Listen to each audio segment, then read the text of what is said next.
Hello everyone, I'm Ankit and you're watching StudyIQ IAS English. In our today's video, we'll talk about C. Rajagopalachari. Now the reason why we have picked up C. Rajagopalachari for our today's discussion is because recently the President of India inaugurated his bust at the Rashtrapati Bhavan.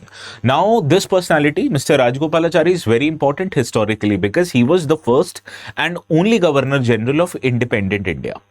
Now the event that was inauguration of this bust in the Rashtrapati Bhavan of India, it became important because this bust replaced the earlier bust of Edwin Lutyens. Now, Edwin Lutyens was a British era architect who was responsible for designing most of the British era buildings which are present today in the central parts of Delhi. And that is why central part of a Delhi where government installations are, that is called as Lutyens Delhi. Okay.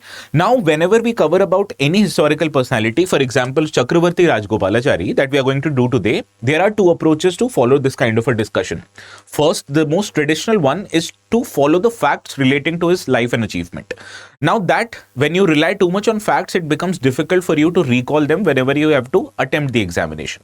So we are going to take an alternate approach today. We are going to understand first about his life, his sources of inspiration and his associationship with different historical perspective and personalities, and that would give us an idea of what was his driving force, what was the value systems that played an important part in the role of C. Rajagopalachari, which allowed him to govern and live most of its public life that way. Okay, so we are going to adopt that approach. And the notes which I will be using in our today's session, you can also download them after this video ends. The notes will be made available on this particular Telegram channel called as ATS Live. Okay, now do not forget to subscribe to the channel also when you're downloading the notes. Let us first start by understanding his background. Now, Rajagopalachari in Indian history is very important because he had a unique position of being the only Indian Governor General in India. And he was also a very close associate and ideological interpreter of Mahatma Gandhi, so much so that Mahatma Gandhi famously described him as the keeper of Mahatma Gandhi's conscience. Now, Rajagopalachari became a major architect in both India's freedom struggle politics and also governance that happened in India after the independence.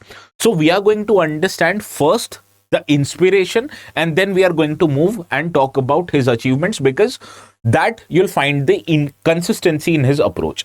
And whenever any historical personality for that matter becomes inconsistent with his value systems, that would give you an idea of what to remember. Okay, first let us start by talking about his birth. He was born in a village in present day Tamil Nadu, which is located in Salem district. Now he came from a middle class administrative family where his father served as a local judicial officer. So naturally he came from a law background, and it will also be seen in his academic achievements. He got a Bachelor of Law degree in 1899 from Presidency College in Madras, and he began practicing his legal practice in the district of Salem, right? So his earlier inspiration became his family because he hailed from an administrative family and his father himself was a legal practitioner. So that is why he also became a advocate for that matter. Now his entry into national movement or India's national movement becomes very interesting because he joined Indian National Congress in 1906 and he was influenced heavily by nationalist leaders like Bal Gangadhar Tilak and Annie Besant. So this sense of nationalism is what drove him later in his public life also. And he served as a chairman of Salem Municipal Council, and he promoted social inclusion by including or advocating for inclusion of Dalits in the representation of the municipal council. So one value system we understood that he was nationalist. Second value system that drove him was his advocating for social inclusion. Now, this line of thought will be seen consistent throughout the video. For example, his role in India's freedom struggle, he helped expand nationalist movement in the southern part of the country. For example, if you can recall, in 1930, Mahatma Gandhi in the state of Gujarat led Dandi March, which was a march against then draconian salt laws.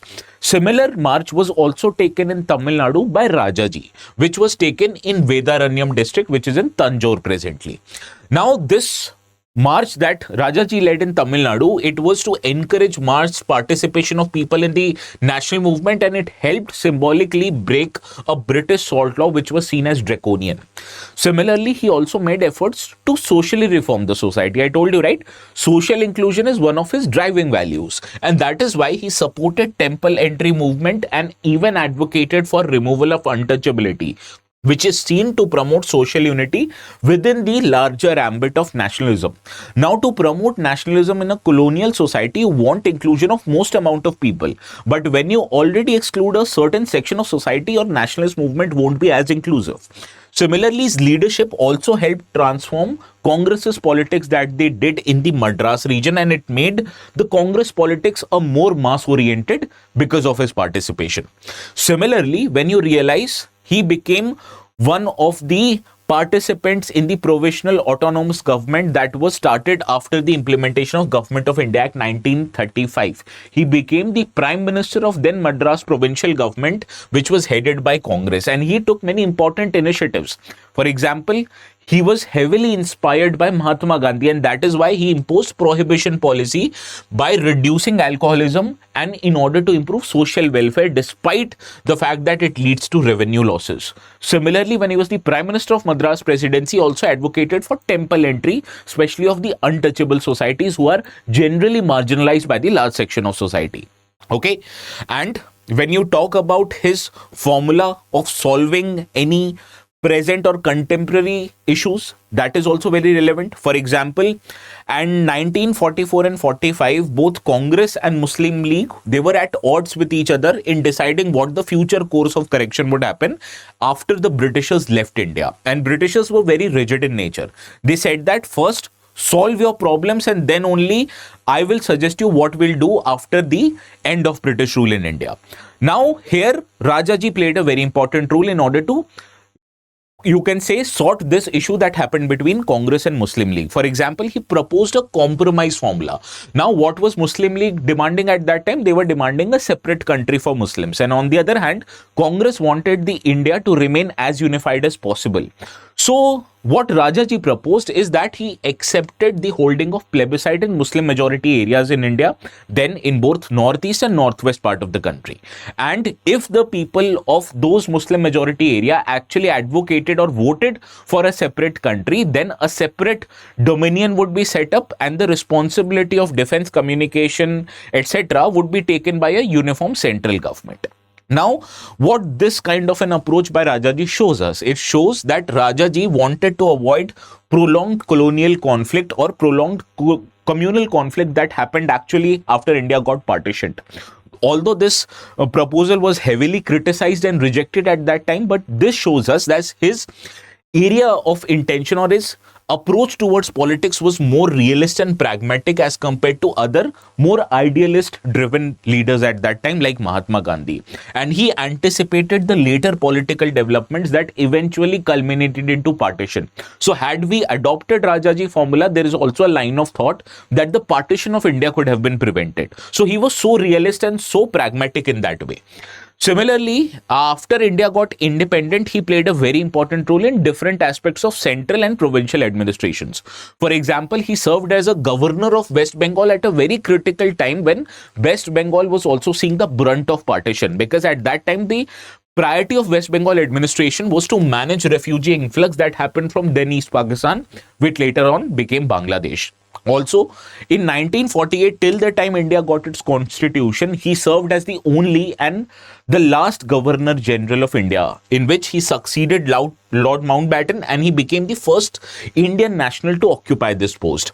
Now, at this time, when he was the Governor General of India, he oversaw transition of India becoming a dominion towards a constitutional republic. And at that time, his priority or his administration's priority was to consolidate the newly independent administrative institutions, and his office of a Governor General ended at the time of 26 January 1950 when India became a constitutional republic. So as soon as constitution came into force, the office of Governor General ended and India became to be headed by a President of India, that is the head of the state.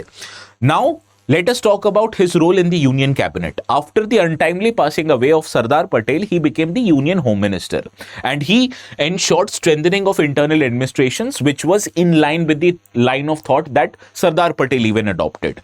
And later on, from 1952 to 54, he became the Chief Minister of Madras State, where he returned into state politics and introduced governance reform. Now, one of the controversial aspects, or the most talked about aspects, was the educational reforms he did when he was the chief minister of the state.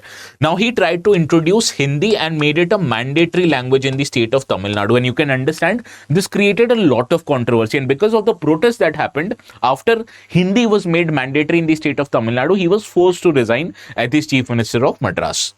Now, when talking about his political ideology, his economic thought becomes very important, because as I told you, his political ideology was very much in line and consistent with the line of thought of Mahatma Gandhi. That was advocating for moral restraint when it comes to governance, advocating for decentralization of governance, responsibility of both individual and communities, not just of state. Now, his line of thought as far as economic progress is concerned was very different from then prevalent line of thought. After India got independent, the prevalent line of economic thought that India and most of the leaders follow was state socialism.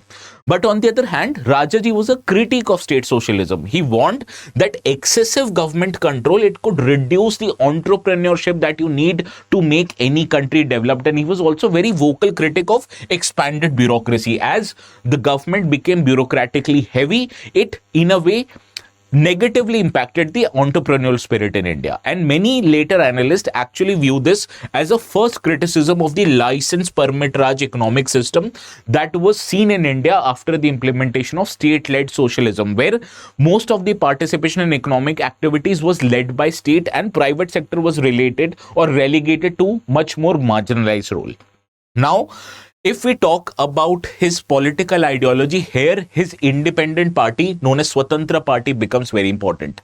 Rajaji eventually left Congress and he formed his own party known as Swatantra party, whose policies was very much in line with thought of Rajaji. For example, they opposed growing socialist policies and even advocated for free market economy, which meant limited involvement of state in the production of goods and services, and he even advocated more federalism, because India's constitution, although federal in nature, has more centralizing tendencies. So in order to make India more federalism, he advocated for more powers to be devolved to the state government. And even during 1960s, he became one of the prominent opposition forces in the parliament. And this introduction of Swatantra party in Indian politics actually made Indian politics more diversified, because after India got independent, till few decades, the Indian National Congress was seen as an umbrella party where people belonging to different ideologies sought refuge. But Swatantra party, which was formed by Rajagopalachari, sought a political alternative to the Congress by having a very different economic thought on how to make India a more developed country. That is, to bring more market reforms to reduce the participation of government. Understood? Now, before we conclude, literary contributions of Rajaji are also very important. For example, he was a very eminent writer who simplified Indian philosophical traditions and meant them to be translated into those languages which were well mass read. For example, he undertook translation of epics like Ramayana and Mahabharata into English. He also translated Ramayana into Tamil, which was known as Chakravarti Thirumagan, and he also interpreted Thirukural. The Thirukural is one of the most important texts as far as Tamil tradition is concerned. Similarly, he also wrote essays on important topics of the time: democracy, ethics, civilization. So that is why you can understand he was not just a doyen when it comes to politics and administration, but he was also a very important contributor in India's literary tradition after independence. Now, before we move into a question that appeared in the exam exactly on the lines of the discussion that we had today, GS Foundation becomes very important. Now, if you are really serious about the UPSC exam, please do consider taking help anywhere. One of the avenues that you can choose is to take admission in GS Foundation courses.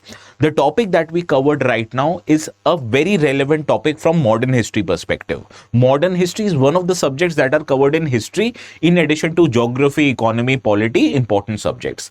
But in GS Foundation courses, we also make sure that other subjects for UPSC are also taken care of with equal precision and effort, and you also get one-to-one mentorship. All of those benefits that I told you right now are exclusive part of GS Foundation courses, which are available for both 27 and 2028. So students appearing for these year's exam, please take admission in the foundation courses. Right now, these courses are being offered at flat 50% off, and if you use the code ATS Live, you're going to get even more discounts over the top that we are offering you. So please do not forget, learn to thrive by using code ATS Live and save as much money as possible. Now, this is the question I was talking about. It appeared in 2015. Who of the following organized a march on Tanjore coast to break the salt law in April 1930? It is a very easy question. Do let me know the correct answers in the comment section. And what do you feel about C. Rajagopalachari? Do you think Swatantra party should have been more prominent as far as India's electoral democracy is concerned? Do let me know in the comment section. I want to know your opinion. And once again, if you want to download the notes, these will be made available on the Telegram channel ATS Live. If you have any problems in locating the channel, you can obviously scan this QR code. And this is all from my side. Please have a very good night. We'll see each other again quite soon.